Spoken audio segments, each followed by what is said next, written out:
Hey everyone, welcome back to Bros and Shows. I am your host, Josiah, aka Mauler67, and with me, as always, I got my buddy, I got my pal, I got my brother Austin. How you doing? Not too bad. How are you doing? Hey, we're starting a little late because Mm, I got home after waiting for the bus for an hour and a half because every bus that came by was just packed. And I don't know why mm, it was packed. It just was. And standing so long really tired out my sciatic nerve pinch pretty bad in my back. So when I got mm. home, I laid down, which wasn't that hard. Sometimes it hurts to get in the bed, blah blah blah. But getting out of the bed, wowee, it was not having a good time. And whenever I stand up, it would not like adjust to allow me to walk around. Mhm. And so I was just standing there for a little bit, being like, come on, like, I know, I feel like it's about to let me. And then the most, like, searing pain I felt in a long time just popped. And then I was able to walk again.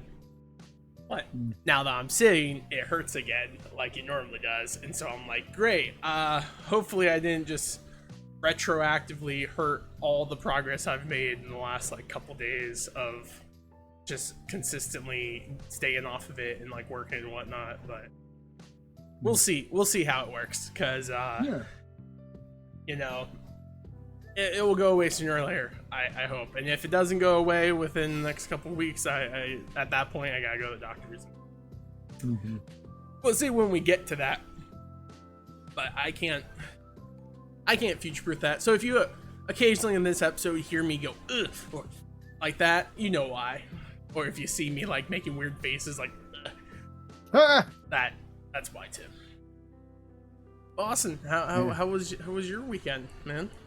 It was pretty much me just being at home most of the time because my wife was recovering from COVID, so I wanted to be here and be with her. But I was, in this room. I actually had a cot laid out, and like I slept in this room, and it's been kind of rough getting back to my own bed actually, because like I'm used to staying in this room that like it's completely dark and I have the air conditioner blasting. So trying to sleep in my own bed was kind of rough for the last couple days. I haven't really got really good sleep. And then Mm. my dog kept me up, but uh, weekend really wasn't too bad. Didn't really do too much. Nothing really out of the ordinary. It was pretty standard weekend. I got so much stuff going on, coming up in the next couple weekends, so I'm just making sure that, I get some plenty of rest this weekend. I got something, I have a party to go to on Saturday, and then Friday we're celebrating our anniversary because today is officially our wedding anniversary, which is the Congrats. 20th of September. Thank you. So we've been together for 10 years, but we've been married for 6. So yeah, it's pretty cool. But yeah, that's pretty much it. Oh, pretty good. You guys gonna do Yeah. anything for your anniversary, or? She already got me something. Like I have something else planned on Friday. Like I've been planning this for a while.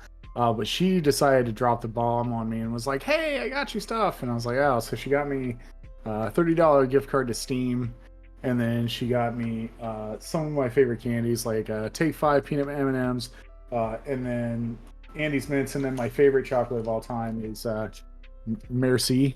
Oh, Boku. Merci is beaucoup. Yeah, it's one of my favorite chocolates of all time.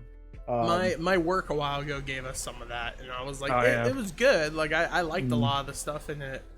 I'm one of those consistent candy people, right? Also, Like, like you like the same flavor. yeah. Like I'm like, Yeah. give me like a Kit Kat. Don't give me like a variety of different Oh, flavors. there's a couple of these I will not have, and one of Oh them yeah. is like the coffee one. Yeah, that The was the one coffee and that I cream was one is not. I've nasty. never liked coffee flavored anything outside of just coffee, you know? Yeah. I think it's because I enjoy hot coffee. Like, I enjoy the warmth of the coffee flavor. Mhm. And I can't do any type of cold coffee. I have hard time with any type of coffee that is not like piping like hot, fresh. And Mhm. I think that's why I don't like the coffee candy. Yeah, see, that's how I feel too. Like, I don't like iced coffee. Never have, never will. Like, it's just not for me. The only thing that I've ever had that was coffee that wasn't just coffee, hot coffee, was a coffee steak. Like I had that. That's not too bad. I could eat that again. Is it Like like a it's milk steak? no, it's not like a milk steak. Uh, milk steak. That's what it is. Milk steak. No, Yeah. it's pretty much like it's just like a very um medium roast coffee and like some more seasonings, and then you cook it. It's not bad actually. It's pretty good as a steak thing because most of the stuff it just like seeps off, but it has like some type of flavoring that's different. But it's not something I'm gonna make all the time. Yeah, it's Okay.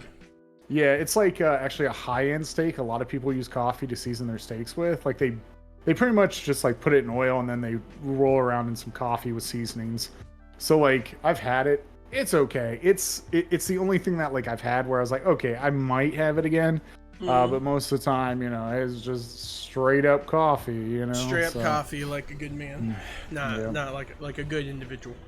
Yes. Yes. Yes. Well, that's good, man. I'm glad that you I'm glad that you got all that stuff. Sorry that you hate coffee like I do. That is not just pure coffee. We're gonna Austin. I don't have a good transfer into this other than, sometimes we just gotta be there for each other. We are in the future. Yeah. Of watching the show. Sure. we watch Steven Universe, the future, and the movie. We can cover both. Which means we're going to be kind of quickly going over the movie because the movie is basically one long episode and you can easily condense it down. But the future hits us with multiple things. But Austin, what did you think of Steven Universe, the movie, and then future? Should we just split it up and just go with the movie first, then do yeah, that would probably be easier. Two very conflicting styles. So Austin, what did you think of Steven Universe, the movie? We watched it together on Discord together. So we got live reactions of us just talking. And I don't think you ever heard me like sobbing at different points, but you talk, push to talk is a beautiful thing. No, so this movie was not what I expected. I didn't expect to have a musical in my hands. I was okay with it, actually. I really enjoyed it. We did get to see a very repeatable trend that we've been seeing a lot with, Rose Quartz and Pink Diamond, like abandoning things. Like trying to like run from their past and like run from like abandoning things. Yeah, like it was bad because like that was like the number one thing that like I actually picked up on like right away. I was like, oh, she's got something going on here. Well, the one thing that I picked up was like how to fix. I think your name's Spinell. Yeah, like I kind of knew how to fix her because I was like, oh yeah, she just needs love. Like she needs a friend. I mean, that was how 80% of the enemies in Steven Universe were. Yeah, so like I was like, oh okay. But once I saw the garden, I was like, oh, call back from the first part of the movie because he like sends out like his message to the universe, and I was like, oh okay. But I will say this: the music in this movie was phenomenal. It was great. I actually been listening to the soundtrack for the last week. Actually, I'll get in my car and then I'll listen. And yeah, it's rough. It's something that like when I put it on, I'm like, oh man. I was like, it kind of it hits home. Let's say that. Like it just there's some things that we see in this movie that develop later on in the season of Future, but this movie was really well done. I didn't expect it to be a musical. We got like screen time was great. Like we got different screen times, and I think the movie as a protagonist, I mean like as a villain, I loved the concept of like not being this villain the whole time, instead of like trying to understand this person that is going through exactly what Rose Quartz did to them and like how it affected their life, pretty much like changing and just like turning them into like this evil person because this, well, not evil person, more like misunderstood and was upset at what happened. And most of Steven Universe is like that, where people are like, I'm so upset that they did that. But this one was different, I feel, because it was more of like a connection as, you know, someone that was with Rose Quartz for a long time, was like her best friend kind of in a way for a long time, was like someone that, and the thing is I think it relates to a lot of things in the world when we talk about how some friends don't feel accepted.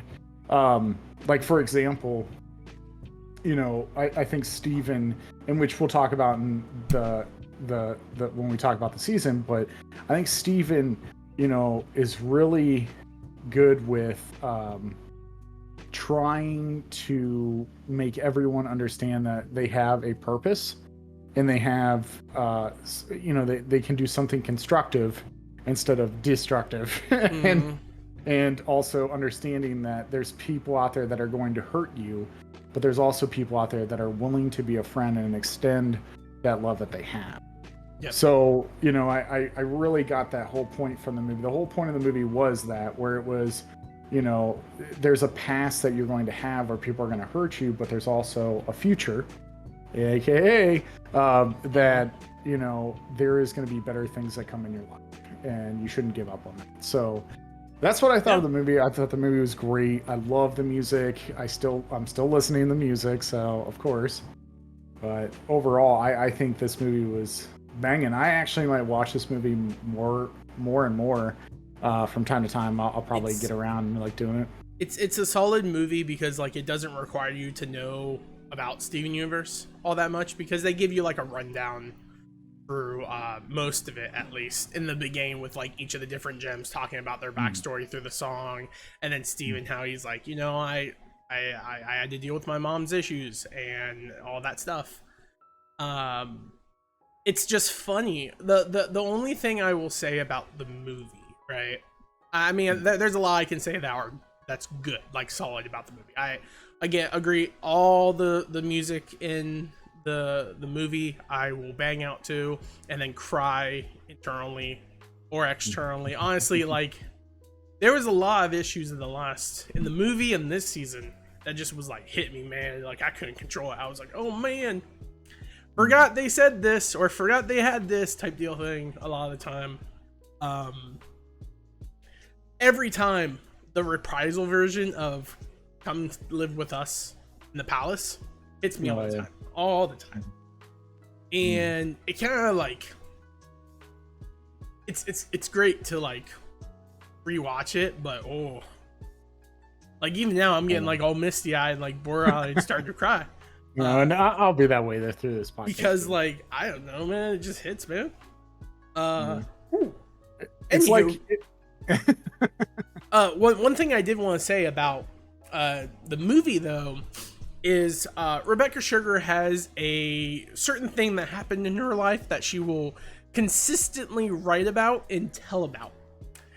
And I found this out after watching a behind the scenes about the movie, and I laugh because I'm like, she really, like, if there was a TikTok I watched that made me laugh, and I'll explain the TikTok after I explain what the thing is. So Rebecca Sugar normally did Adventure Time, right? She started on Adventure Time writing songs and everything, and a lot of people know her for it. And there's a song in Adventure Time called Let's Go to the Garden. And it's the song that Marceline's mom sings to Marceline to like calm her and help her and everything. And in the lyrics is like, let's go to the garden, you'll find something waiting right there where you left it, lying upside down. When you go to the garden, you'll see how it's changed. Everything is lighter when you turn it around. And the term, like the song is about like leaving something in the garden and how like it will become sun stricken and it will be lighter on top because like it hasn't been moved for so long. And when Rebecca Sugar wrote that song, I was like, oh, okay. And then I watched Steven Universe and I was like, yep, Steven Universe, the movie. Yep. And then I watched the behind the scenes and Rebecca Sugar explained that When she was like 7, she had this bear that she absolutely loved. She loved it 110%. She took it everywhere with her. And one day she went outside and played in the garden with her toys and everything. And she left it there and she forgot all about it. And after like a year, she finally found it again. And it was, the top of it was sun bleached. Like you couldn't, it was like white on top, dark brown on the bottom, essentially. And I don't know if it was exactly a bear, but it was a toy. And that was the first time in her life she realized that things can like go on without you. If you forget about something, it doesn't stop it from existing, and it has its own thing. Well, the behind the scenes where I learned that, she explained that that's Spinel in this show. She is in the garden. She is left there. Even though Rose Quartz herself probably does care about Spinel, and I'm sure that she did, once she left the garden, she forgot all about her. And it wasn't that she tried to, it was the fact that like life goes on, you forget. And Spinel, if you notice, when she enters her negative form, like her anguish form, her gem turns upside down, which is parallel to the song. It's like everything is lighter when you turn it around. And so Spinel is based off of that toy that she had that she forgot about when she was little. And I remember hearing that and just being like, gosh, this woman really loves this stuffed animal parallel. And then I saw a TikTok that made me laugh because it showed Rebecca Sugar, and it's like Rebecca Sugar if she never left the toy in the garden, and then it just switches her from who she is, and it switches to her like at some office corporate building saying like if she never had that she wouldn't pursue arts. And I laughed because I'm like, I get it, because 2 of her biggest projects had that system set up. And little things like that when we're little impact us greatly. And that's basically what like Steven Universe is as a whole, is like things that happen in your life change and morph you and respect you.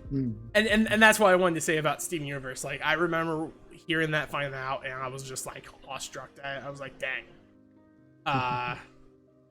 I appreciate her storytelling, sure. But yeah, no, the movie's great, fantastic. I loved the music all the time. Even like Spinel as a character, I enjoyed, even after she kind of reverted back to normal and she was kind of borderline annoying to some people. She was just like a kid, essentially. She just wanted to have fun and play. Like that's what her purpose was to entertain. And that's how it goes. Yeah. All right, Austin. Do you have anything you want to say about the movie as a whole, like plot wise or anything of that sort?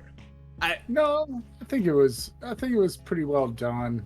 I enjoyed it. I liked the whole plot of like gems resetting and then having to like do all that. The cameos of the regenerations as well. Yeah. Fans will recognize like some of them were pilot gems, which was seemed fun.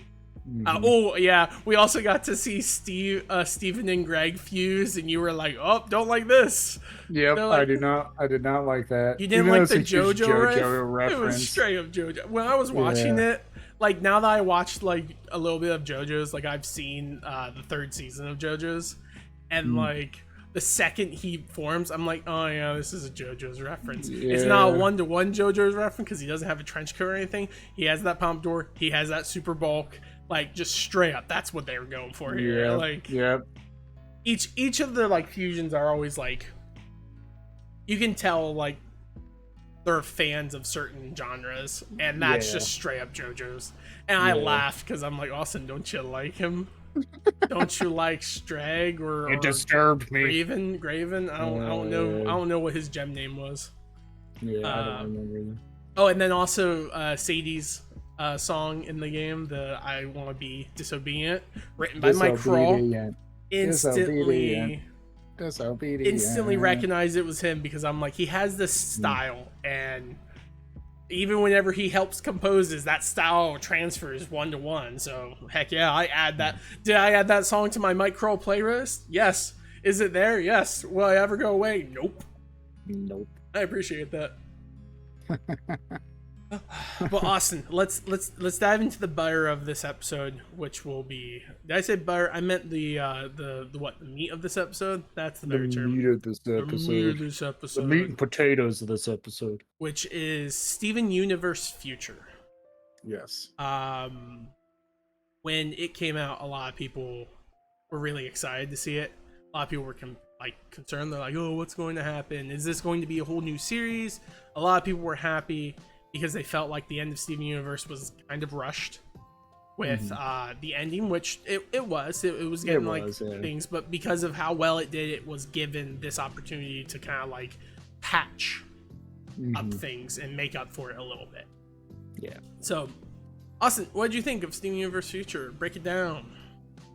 So this season, I'm gonna say it right now, but I think this is one of my favorites, just because it hits on a lot of good points that are more mature in a way than they are like being. You can tell like this audience grew up with this, and then now is at this point where like these things are relatable because Steven's at a certain age, and a lot of shows do that, but they do not do it properly. Because they don't understand like how a teenager would be at this point. And at this point, he's a teenager that is kind of understanding that he has his own problems now, and he doesn't know how to get past his own problems because he's more concerned with other people's problems than himself. And that is like ringing all through the season, that like, you know, Steven's not taking care of himself. He's not trying to make himself happy, not trying to pursue things that are going to lead him to a better life, and also to get out of his comfort zone. There is some really good episodes this season. There is a couple episodes that I will talk about a little bit later, about how I felt and what really got to me. But I would have to say one of my favorite episodes this season is actually the volleyball episode. Where With the Pearl. Yeah, because it was a solid episode. Oh, dude, that episode threw everyone through a loop. Because, like, everyone they all assumed it was White Diamond. Like, I remember in the forums, like, people were like, yeah, it was White Diamond, like, injured her or whatnot. And there was a small sentiment, like, what if it was Pink? But that doesn't make sense. Like, something happened. And then the realization when Steven asks her, it's like, what did White do to you? It's like, oh, White? No. This was Pink. She had anger issues. And it, like, freaked him out. I remember watching that and being like, oh, like you suddenly start realizing certain things about Pink Diamond. It's like, remember the scene where she like Steven's in her boots in I think it's season 5, and she gets so mad that she punches a wall and like shatters it, and you're like, yeah, she had anger issues. Didn't really hit on it so much, and now we know why. Yeah, that's why I really liked that episode. I thought it was very telling of like how Steven kind of actually foreshadows like how Steven feels later on in the season. Because he expresses his anger in like a lot of the later episodes. Yep. And he starts getting a little irritable, and he just feels like people are just like kind of they're not listening to him. And he's like reaching out. They're just trying to give him advice. They're trying to act like, you know, hey, it's okay, don't worry about it, man, like just move on. And that's an everyday thing where like people have to battle with those kind of people in their lives that really care about them, but they just think, oh, hey, if I just tell them to move on or like forget about it and don't talk about the issue, then it will just go away. The funny thing is, though, is like some people were telling him to like move on, right? Just like accept and move on. Other people weren't. Other people were legitimately giving him advice that he gave other people through everything. There was even that scene where he's talking with Spinell, and he's like, how'd you get over it? And she's like, I met someone named Steven, and he told me that I can make it. And she starts singing, and he gets really mad at her. He's like, don't use my advice. Like, don't give me my advice. The funny thing is like, you need to listen to your own advice, man. Yeah. Like, Yeah. this is a situation where it's like, look, he's dealing with a lot in Steven Universe Future. Like, there's a lot of hard stuff happening in this season, and it shows. Like, he does the way that we grew up doing emotions, where it's you just don't tell anyone, you kind of bury it deep down inside until you inevitably explode into a giant monster. But like, the funny thing is that it's like a lot of people do that. Like, that's how you're kind of told to do. And I really connect with him a lot in this season, because, you know, like, growing up, I had the tendency of trying to be like the peacekeeper in our family, because like our family wasn't the most perfect people, and there was constant situations where a father and one of the sons would constantly fight each other, and then anger issues would arise and go over the place, and I had to constantly sit there and try to like broker between the two, or be the peace between it. And it got to the point where I'm like, I felt like I couldn't have issues because there was no one there to support me during those issues. And it has transitioned into my adult life of not asking for help a lot of times. I will not ask for help. I will not do it. It's also probably why I don't go to the doctor whenever my leg hurts, you know? But like, I really feel for that. And Jasper kind of points him early in the season and says, like, you surround yourself with all these inferior people because you want to feel needed. You need them to feel like you have a position. I'm pretty sure that's in this season. It could have been last season, but I just remember her saying that to it. And no, that was the first episode. Yeah, it was like the third or first episode. It was okay. Cool. Watched it a while ago, so my vision's like, no, it's fine. Was it this one or last season? But that's 100%. Like, he doesn't want to admit that. Like, and the worst part is like he definitely believes it himself. And it's an intense scene and intense storyline on that, at least. And then you know, one of the other episodes, and then I'm gonna get to my favorite episode after this. So one of the other episodes that I really enjoy, and it's a huge part of your life. Everyone goes through it, and it is actually episode 9, Little Graduation. And the whole concept of this episode is brilliant. It's beautiful. It just sums up everything that I felt when this happened. So after graduation in high school, you have a lot of friends, or you have the friends that you do have. And the thing is you guys, there's a couple things that usually happens. One, you grow apart from each other, or two, you have to let other people live their life and go separate ways. In this episode where he puts them in the dome, and he's like, Sadie, like, why don't you convince, you know, Lars, why aren't you upset? Admit to Lars that you like need to talk to him. It's all this stuff. And what's their name? Sadie's like significant other. I can't remember. Chef. Yeah, Chef is like, hey man, like, I don't think it's them who needs to talk. Like, they seem like they squared things away without you. It seems like you're the one with the issues. Yeah. That was the turning point in this season. Yeah, it's kind of like this thing of like Steven doesn't want things to go away, because at this point too, he's feeling the pressure of Connie going to college, and also she's trying to like be accepted to these places, and like she's trying to get everything done.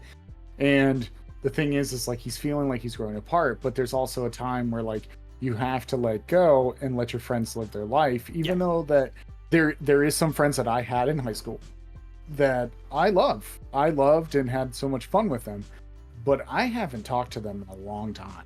It's because our lives are separately lived, you know. I in high school I drank and did a whole bunch of stuff, and when I got older, when I turned 21, I drank for a couple more years, and then I got to a point where like I never really got the concept of going every weekend and getting drunk. It was just stupid to me. Like, nothing against it. I just didn't. It wasn't a thing that I wanted to do. And then I realized I was like, I'm spending all my money on booze to like have a party weekend. And really, in reality, am I having fun? No, I'm not. I think I grew out of it. And then it turns into the friends that I loved that did that just don't invite me anymore because they know that I'm not going to do it. Like maybe once in a while I'll come over and I'll drink a little bit, but that's it. I don't get to a point where I'm like wasted and let's get drunk and like see how far we go.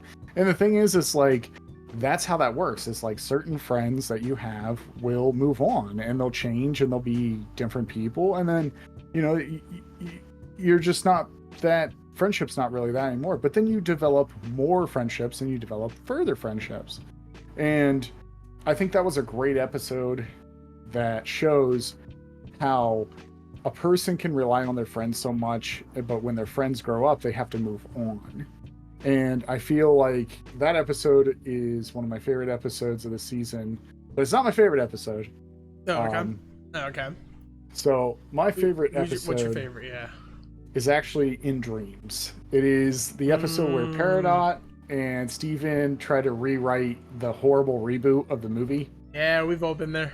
yeah, like, you know, and it was phenomenal, like, watching it because it's like that cheesiness that he shows her, like, that show is, and it's so cheesy. And I loved every I loved every minute of it. But this is when you can start seeing when Steven starts taking a turn for the trauma that is going on with him towards the end of the show. Except Steven's still a menace. I'm going to tell people this. Steven's a menace, creating people, creating things, creating creatures. It was awful this season. It's crazy. Whenever he's like kind of way off the deep end and he like goes into the greenhouse and they're like, no, we're not making any more. No, not even the cactus episode. I think it's the second or third to last episode. And he's like full on losing his mind. He's about to turn into a monster, that deal thing. And Peridot's like, oh, we're not making any more little friends anymore. Like we're strictly no like that. He's like, I'm not going to do that. I'm just going to give it a little pickup so that way it lives. And then it cuts to the outside, and then it just explodes with like plant monsters running out in like frenzy. Yeah. And it's just like he just created a whole new endemic ecosystem, and there's going to be issues whether or not these things are sentient or not. The cactus episode kind of upset me a lot. It kind of like got me irked a little bit because then the cactus started talking. I was like, oh, now they're sentient? They can talk now? Great. Amazing. Tell me who made you, why I do this experiment and rip out your body. Like, do you feel pain? But the best part of this episode is the ending. When... Awesome. Yes. Too loud. Okay. Sorry, a little bit too loud. So the best part of this episode to me is the end when Steven is, you know, he's like, I really want to hang out with you, Peridot, and I don't want to lose you. And like, I'm just, you know, this is the only thing that I'm doing to try to keep you, you know, from like losing you and like not being a friend. And then he wakes up. And then she like hugs him and says, I've been seeing everything and you're not going to lose me. Like I just love being your friend and I love being around you and the person that you made me who I am and who I, you know, how I treat the world now. And she's, you know, she's like, you're just being a clot, you know, like her favorite thing to say. And, you know, it was like very heartwarming, emotional about just two friends that love each other but don't know how to express it. And the reason why that is my favorite episode is because there was a time in my life where I put a lot of forward friendship towards a person, and I really thought this person was interesting and I cared for them and they cared for me, but they didn't care for me as much at that time when I was doing it. And I put a lot of faith out there with that person. I did a lot for that person. And then at one time in my life later, you know, there was times where this person would show up and be like, hey, you know, I ain't got a place to stay. And I'm like, hey, you can crash on the couch for a while. And I'm dating Sydney at the time. So like, you know, it's kind of rough, like being like, hey, my friend's going to crash. And then like my friend's like, I can't buy food. You know, and then you're like, hey, man, I'll front you some money so you can get some groceries and you can stay at this person's house that we know, you know. And then, you know, there was a time where this person called, one of my friends called and said, hey, you know, like, I really like this girl but there's a problem with it because of the situation that went on before it. And I said, okay. And I was like, do you think you love her? And this person's like, yeah, I really love this person. Like, I feel that, like, we're perfect for each other, and I love this person. Like, I can't get enough of her. And I said, what are you doing right now? And he's like, well, I'm in Indiana getting ready for work. And I was like, does that person know that? You know? And he's like, no, I don't think so. And I was like, look, man, if there's just a small chance that you guys could be together, or you really care about this person cares about you this way, why are you in Indiana? And at that time, he took my advice and left and went and professed his love to this person. And I'll never forget the week after, I got a phone call from him again. And I was like, hey, man, what's up? And he's like, hey, I just want to tell you that my friendship with you, I took for granted for a long time. And I didn't realize how much of a friend you were trying to be to me, even though I didn't think that you were trying to be a friend. But I knew that you were a great person. And I'm glad that you're part of my life. And that's something I just need to know, was like, that person comes to that realization that, like, I not be a really close friend to you, but it could make us a close friend because I care enough for you. And that episode hit hard because I was like, man, that's how I felt. I felt like it was like, hey, you know, I love you, and I don't want to lose you, but I totally understand that you're growing and being a better person. And I just need to hear from time to time that's what I need. And that's what that person gave me. And, you know, he's one of my best friends now. But, you know, that episode is my favorite episode because of that. It made me relate. And that's the great thing about Steven Universe, is there's a lot of things that you can relate to in the show that isn't just, oh, the small relation. It's more of a deeper, conscious of thinking type deal, where, like, it's like, I can relate to this because I felt this way, or I've gone through something like this that relates to this and how someone will feel. And, you know, that's why I love that episode. Now, going further with this season, there is a couple episodes there was an episode that irked me a little bit. It irked me. Okay. Because of, I didn't feel that it was a good excuse. Okay. And that is the episode where Greg and Steven leave, and Greg breaks into his goes to his home. home. Yeah. And I just feel like, even though, like, you know, you talk about repairing relationships and, like, trying to figure something out, I think that maybe if they were going to do another season of this show, where it's a season where Steven actually meets his grandparents. Because the thing is like, I feel that, like, the excuse he gave him was awful. It was like, oh yeah, my family, they locked me in a prison. He's like, I thought you grew in a prison. He's like, I did. They didn't like my music. They thought I was, you know, they cut my hair and all that. It's like, yes, because their parents is a product of their parents. Well, do realize it's not that they didn't like his music. They did not let him be involved with music. They basically, like, they're helicopter parents is the best way to say it. They're very controlling, and I will be honest here. I felt for him. Not that our parents were super controlling or anything of that sort. Definitely not. But there are people who are, like, strict as doornail, like, not allowed to do anything, and they are not allowed to think. And those are the people who tend to, like, break away from their family and leave because of that restrictiveness. Yeah. And I think that, like, there should have been a point there where Steven kind of tried to get Greg to mend his relationship with his parents. I think that, like, it wasn't really well done. That's the only problem I have with that episode, except I do feel like the excuse Greg gave him was not good enough for me, but maybe it's good enough for those people that are relating to it. But, like, I feel that, like, when you're left with that kind of hatred for something, it just tends to spark somewhere else. And the thing is it was, like, also, you know, not a good thing, because at that time Steven's going through all that crap, and Greg ends up, hey, I'll show you, let's break in, this is my old home. Like, I was like, oh man, more drama, more trauma for Steven, not to be like, oh hey, I have grandparents I could have seen this whole time or have met, or my real name isn't Universe. You got it from a song. Like, that's the kind of stuff you need to talk about your kids with, and I totally understand why Greg didn't want to do it because he was hiding his past. Well, I don't But like that. So that's the funny thing, right?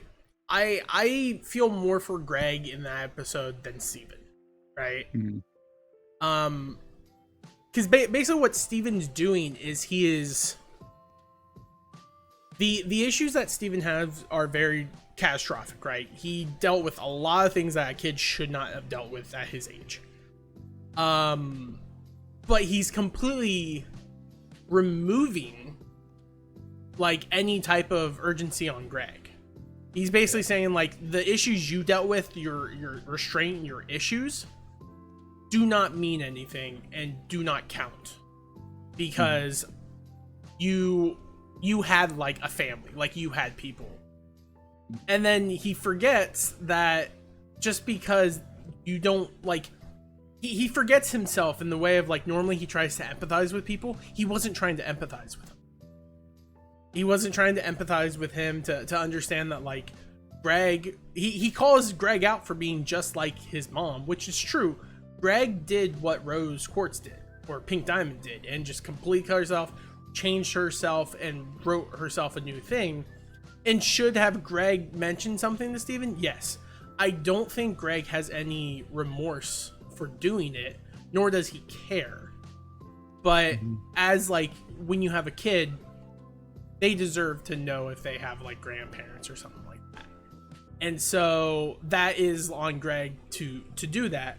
But whenever you cut out people from your life, sometimes you just don't want your kids to have to deal with that. Like you hear all the time with like toxic parents when their kids cut them off, they're like, they never contact me, I never see my grandkids or anything like that. Totally. It's like, it's because the kid views that you would be negative to them is why they don't do, like they don't look for that. And I acknowledge that, and it's a thing that when Steven got old enough, Greg should have told him and let him decide if agreed. That's what I thought should have been a thing. And that was on Greg for thinking that he, I don't know, knew right or knew better. I don't know how to say it exactly. Mm-hmm. It was an interesting. It was an interesting episode. I remember the first time watching and just being like, Steven's last name is DeMayo, legally. DeMayo. Steven DeMayo. Steven DeMayo. DeMayo. But solid, man. I love mayo. I'm a fat white guy. I'm okay with that. Yeah, I'm with that. Yeah. So let's I'm gonna talk about this one. So there is something that hit me pretty hard in this season. Oh yeah. And that is so after we see Steven turn into this monster, and then we find out that like Steven is going through a meltdown pretty much. And they find out, the only thing that's going to help him is like him being talked through his feelings by telling him that they appreciate him. And it's watching that hug part was pretty funny to me. I laughed about it, especially when I always get her name wrong. Spinell does like the whole wraparound hug thing. I thought it was pretty fun. But the episode after, where it's goodbye. Oh yeah, and the future episode. Yeah, the future episode is rough because I had to deal with that in my life one time, and it ripped me apart. It was, because the thing that got me the most is towards the end of the episode. Oh man, towards the end of the episode is when Steven is driving away. Yep. And like Pearl and them are just being supportive, and I knew that's what it was because they were acting weird. I was like, no, I've watched the show long enough to know that these three they're up to something. They're concerned. And when they weren't crying, I was like, that's really weird. I was like, something's going on. Like they know something. And when he turns around the car and she goes, like he's like, why aren't you guys sad? And then like all of them, like, yeah, Amethyst breaks. Garnet's eyes blew out. Yeah, and then Pearl came and speaks, and she just goes. He's like, Pearl agrees. Yeah. So, and then the line that's said is, why were you holding back your sadness? And said, because Garnet looked into your future and saw that the only way that you would probably turn back around is if we weren't crying. Yeah. Basically, like, if we would cry, you wouldn't have gone. Like, you would have locked yourself in here and not got better. So we had to do this. And that's real, man. Like, that's real. There's a lot of people who do that. And the thing is like, saying goodbye to someone doesn't mean it's a goodbye forever. It's just a new beginning for that person. But that person's been part of their life for so long that, like, it's going to be hard. Like, you have to readjust, especially when you have someone that, like, you care about a lot and that has taught you a lot, or has, like, pretty much been your, like, one of the best friends that you've had, which was Steven, to these 3 gems. And, like, they had Rose Quartz, but they also had Steven, which Steven is the good part of Rose. And it's hard to, let go of that. And when it happened and I saw them crying, I was at work, and I watch individuals, like I take care of individuals. And I watched the episode before with Monster Hug and everything. Yeah. And it was great. The Monster Hug. Yeah. But ended up taking that person home, in which in that span of time, I have a half an hour until I have to be back at my other house that I work at. So I decided to come home, and I said, if I know Steven Universe, the ending is going to wreck me. Yeah. And I came home and watched that episode, and luckily I watched it before I went to an individual's house and brought them here, because it wrecked me. Because it related me to something that I went through in my life, where I had to say goodbye, and I didn't understand. But you're happy for that person because they do go goodbye. Yep. And it's just, it's like a bittersweet moment. Like, you really feel for them. You want them to achieve their goals and everything. But that person that you love and you care about and have so much fun with, and, like, it's, and I'm not going to say that was the only time it happens, because it happens a lot, actually. I go through that where I say goodbye, and even though I'm like, I'll see that person like in a couple weeks, or I'll, that person's coming next weekend. Yeah, you're like, whenever I know that I'll see them again, but it's still hard to, Yeah, and the thing is like, it brought me back to a memory that is like one of the saddest things in my life, but it's one of the most happiest things in my life. Oh my god. Yeah. Ugh. Yeah. And that's you leaving for college, like, that was rough. I didn't know what to do. Yeah. Man, when we decided to do Steven Universe, they expected to start being like this.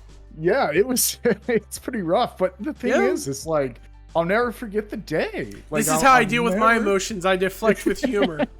I deflect with humor. Yeah. No, and the thing is like, the day you left, I couldn't, like, I didn't know what to do. I was lost. I was like, man, like, me and him used to stay up until 6 a.m. and play Halo, drink Game Fuel, and, like, just be, we do crazy stuff. We used to do stuff. I have so many of some of the best moments of my childhood is with you. Like, it, like, I'm not going to go into detail what this is, but there's a story that I tell a lot of people. That I'll tell a lot of people that it makes me laugh, and it is called "Let's Take a Walk," and it's just this thing where it was like snowing, and where we used to live had this like walking area. It was called the Arboretum. Yeah, And yeah. and it was snowing outside. It was deep, and you and your buddy were like, we're gonna walk that. And I was like, you're mental, because it is cold outside. And I'm not gonna say what was going on at the time, but I said, you're not gonna make it. I see them, like, you could see them walk up the hill, and then they turn back around and they're like, okay, that's too deep. Like, yeah, no, that's one of the memories. It was one of the memories that I remember. There's so many great memories where we stayed up late. We've done all this stuff. I've done things with you that like I would get in trouble for because I let you do them, and then like you're the reason why I did a lot of bad things in my life. It's true, and I was also the reason why you got in trouble for those bad things in my life. Yeah, because like you would have this conscience and you'd be like, "Hey, mom, this is what happened," and I'm like, "What?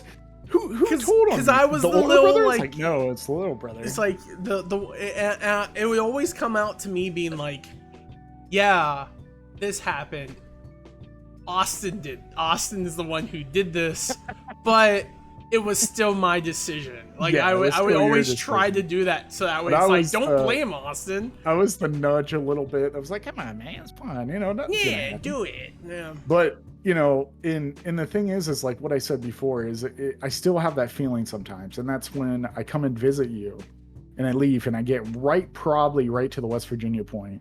And it's only like a 40-minute. I think it's like a half an hour from where you're at. 40 minutes. Yeah, it's not that long. It's like a weird system. And I remember one time I was on the phone with my wife, and I got to West Virginia, and then she was like, "Are you okay? Because you're not saying anything." And I was just like, I just want to be there. And I was like, it sucks because even though you're like a 3-hour drive. And that's nothing. Mm-hmm. But the thing is like, it's just, I have so much fun. It feels like the old days. Every time I see you, I'm like, it's the old days, kind of deal. And, and it's just like, I'm always, sometimes when I leave, I feel that way. I feel like, that part of me is like going through that again. But then I realize, I'm like, he's coming back next week for Easter. What the heck are you doing? Like, it's like, he'll be back in a week. He'll stay in your house and like you'll just hang out with him. Yeah. But there's just this thing that like I remember like growing up, I was always trying to be like, a brother that you could bring your friends around. Mm-hmm. And most of my friends for a long time were your friends. Mm-hmm. And we used to hang out. And vice versa. My friends were your friends. Like there's a reason. Yeah. And the thing is like, but the difference is like, nothing against what I'm about to say, but like my older sibling, it wasn't like that with me. Like his friends weren't my friends weren't his friends. And like, I felt like I didn't want that connection between us because I wanted to have a brother that I could be like, hey, like that's my brother. Heck yeah, dude. Like instead of, hey, I'm trying to be popular and I'm going to make fun of this brother so people think I'm fun.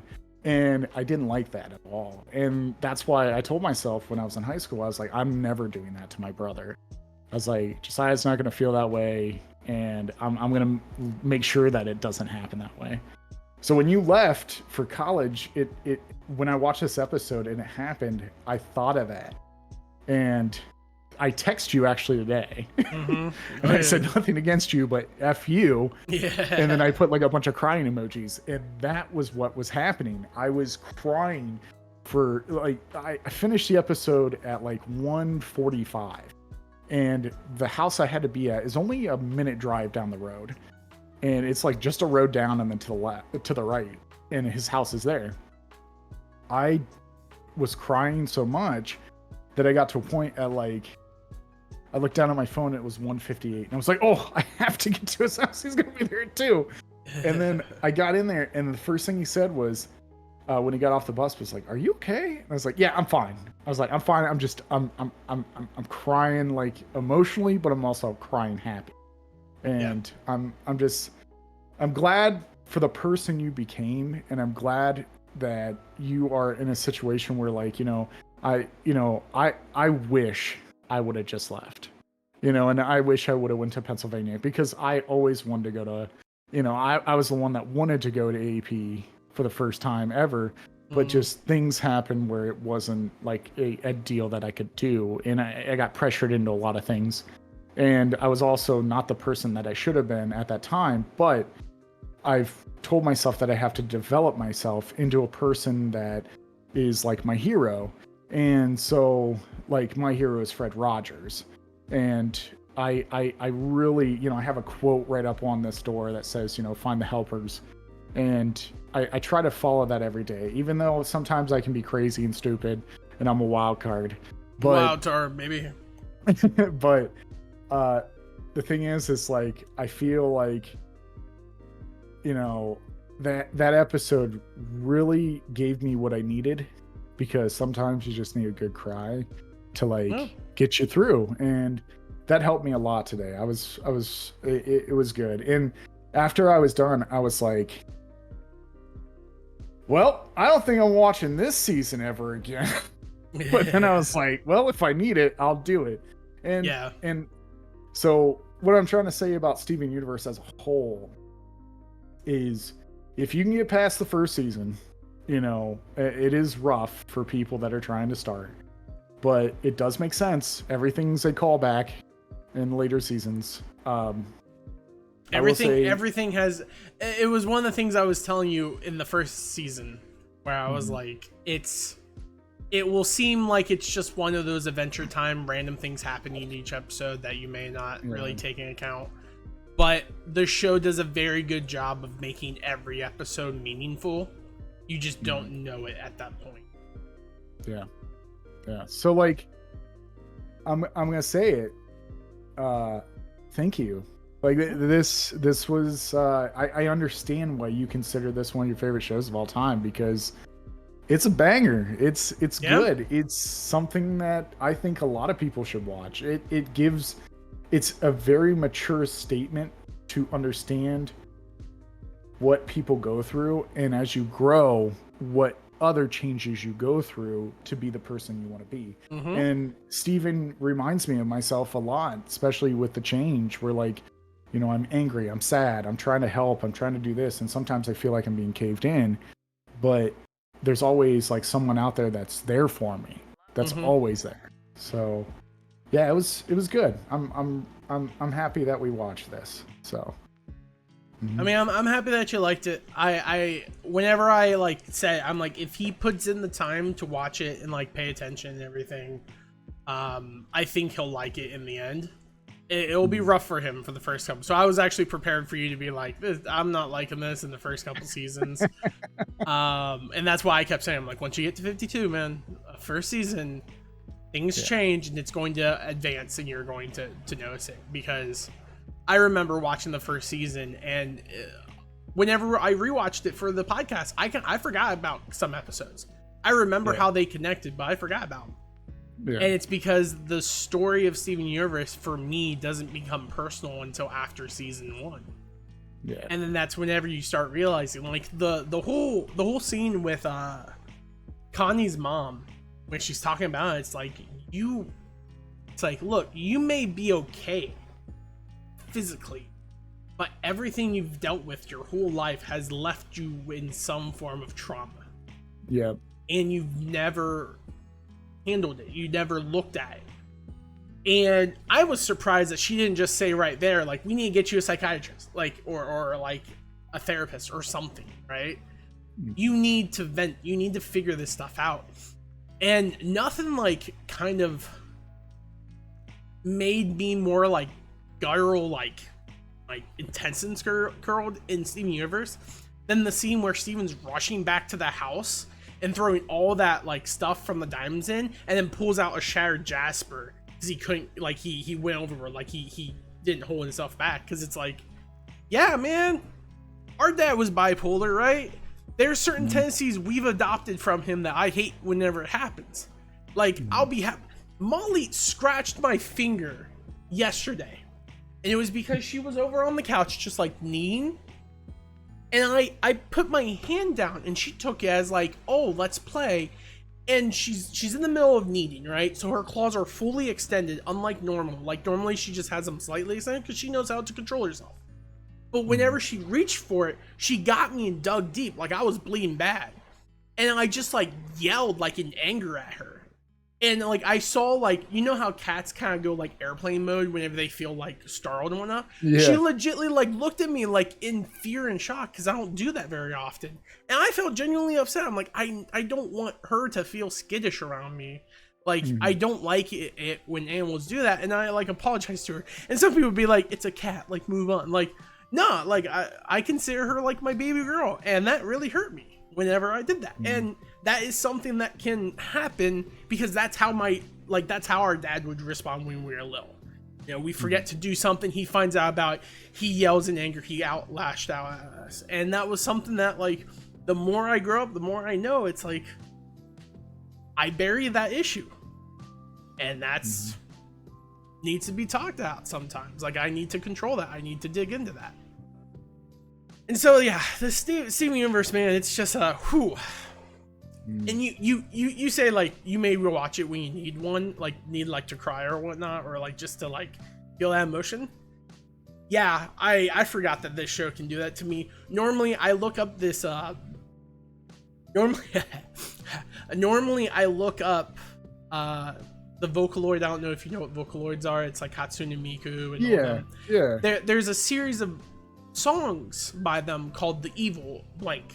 Like, oh yeah, the Evil Blue, the Servant of Evil, there's like a whole thing. It's a whole overarching story where each one's told from the different perspectives, and it like slowly builds onto the story. And that normally is enough to like drown me in tears, like just to get emotions out, blah blah blah. Steven Universe did that for me too. I didn't realize it until I was rewatching it. I'll be honest, man. This messes you up, man. Yeah, it does. There's a lot of very serious topics that are subtle but are very to the point sometimes, and it's good. It's good. Yep. It's solid. It's great writing. Great. Rebecca Sugar, thank you. But also, I hate you. I hate why you do this. Why you do this to me? Why you do this to me? Yeah, no, I definitely agree. I definitely acknowledge that. I'm glad you like it, and now you know why freaking Steven Universe is plastered everywhere and why I like do it all the time. Yeah, my shirts are dying out from like the emblems going away. My pictures got destroyed because Molly decided to chew them down off the wall. Like, it's still there, but I still talk about it all the time. I still listen to it. It's on playlists. Like, occasionally I'll just be in a shower and then a song will come on and I'm like, I can't deal. I'll just looks like I'm taking an extended shower. Like, it's great. So anyways, Austin, I appreciate you joining me on this episode, watching this episode, and talking with me about it. I'm glad you liked it. Austin, what are we watching next week? We are back to watching. We're getting back in the groove of some things that we haven't rewatched. Well, we're watching a show that a new season came out, and we've been anticipating the season forever because you know we really like the show. It is What We Do in the Shadows season 5, and then after that we'll go into something else. Which I have something picked now because like right now, the only things we're waiting for a couple of things to finish. We're going to plan to do we do plan on doing Disenchantment, like the ending of Disenchantment, but we're going to wait because Scott Pilgrim's going to be coming out on Netflix, and we really don't support Netflix a lot. So I'll be honest, most of the streaming services I don't support anymore, and it absolutely sucks. Like it's to the point now that you always hear the people being like, I don't support the high seas, but I'm like, I don't support any streaming service except for one, and that's Dropout TV. And I will die on this hill that everyone should get it because, my gosh, is that amazing. I love that. But we're watching shows. Like, me and you do this basically for like us two and like our mom. Like, that's what we're doing. It's just like, we don't really engage with anything other than just having this opportunity to talk about it, and that's what's nice. And so, that's all it is. And I don't, I'm like, that's how I feel. Fine. If we gotta pay some trashy thing until they start forcing password sharing and they like lock us out, then it's like, all right, yo ho ho, figure this out, you know? Yep. Yep. All right. So yeah, we have a couple things that are coming up, like Disenchantment, Scott Pilgrim. Yeah, do There those was both very close to one- each other just to make it simple. Yeah, and I was thinking about doing Castlevania. Kaleidoscope, Oh yeah, Castlevania. Castlevania. Yeah, so there's a couple things coming out for that. You know. And then, the next show that I plan on doing, What We Do in the Shadows, now hit HBO Max. So you don't have to like get in their streaming service to watch that show. It's on HBO Max now. Yep. So yeah. But yeah. So next week we will be doing What We Do in the Shadows season 5. That's on Hulu. On Hulu. Hulu. So. Oh, you said What We Do in the Shadows was on HBO Max. You meant Interview with the Vampire?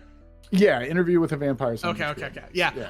I've downloaded the episodes. I'm like, ooh, I can't wait. I can't wait to see Riley Ritchie, or Jacob Anderson is his. Riley Ritchie is his music name.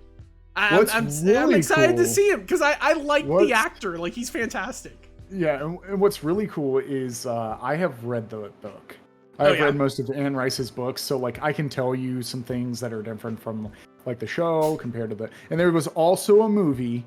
There was a movie that everyone remembers. Brad Pitt, Tom Cruise jumping over. Tom Cruise jumping over the coffin, knocking in it, and she's like, "Is this a coffin?" It's like, "You're right, dear, it is. Enjoy it." Most people don't, and I'm like, that would be in my head for the rest of my life. Kristen Dunst was in that movie. Antonio Banderas was in that movie. Like, yeah, there's a whole bunch of people in that movie. So, and Christian Slater, I think, was in that movie too. But yes, he was the guy doing the interviewer. Yep. Yeah. So, which it ends in a way that makes you think there's going to be a sequel, and I was like, sure, I'm okay with that. I like this movie enough. Nah, they don't ever make movies. Now, here's the thing. I will say this: when people do watch it, it is a totally different entity from the movie. Because I thought it was like a sequel, and I was like, oh, because there's like something that happens in the show where I was like, is this a sequel? And then like I come to find out, I was like, oh, it's not. Okay, this makes more sense. Okay.